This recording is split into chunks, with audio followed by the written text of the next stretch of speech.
আমি কোর্টের মাধ্যমে আমার স্ত্রীকে তালাক দেই, কিন্তু আমার একটা সন্তান আছে। আমি কি ভরণ পোষণ টাকা ওই সন্তানের কাছে দিতে পারি? ভরণ পোষণের টাকা আমি স্ত্রীকে তালাক দিয়েছি, আমি কি আমার ছেলের ভরণ পোষণের টাকা দিতে পারি? ভরণ পোষণ তো আপনার উপর ফরজ।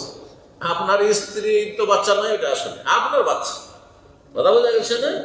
এই জন্য এক শ্রেণীর লোকেরা তালাক দিয়ে দিচ্ছেন আর বাচ্চারও খোঁজ নিচ্ছেন না। বাচ্চাকে মানুষ করতে হচ্ছে ওর মাকে। আরাম কাজ করছেন না, কাবিরা গুনাহ করছেন আপনি, বান্দার হক নষ্ট করছেন, ছেলের হক নষ্ট করছেন না। আপনার যতদিন পর্যন্ত ওই ছেলে মানুষ না হয়েছে বা মেয়ে মানুষের বিয়ে শাদী না দিতে পেরেছেন, আপনার ভরণ পোষণ করেছে। ওর মাকে তালাক দিয়েছেন, তো বাচ্চাটাকে তালাক দিয়ে দিয়েছেন আপনি। এত মূর্খতা আমাদের সমাজে, আল্লাহ হিদায়াত দান করুন।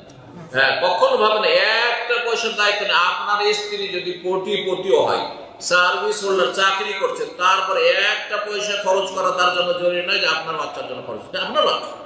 সুতরাং আপনি তালাক দিলেও আপনার বাচ্চার পুরো ভরণ পোষণ আপনার বাড়িতে নিয়ে এসে দেন, যদি বড় বাচ্চা হয়ে গিয়ে থাকে।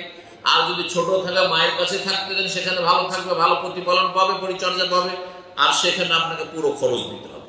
এগুলো আপনার উপর খরচ। জি।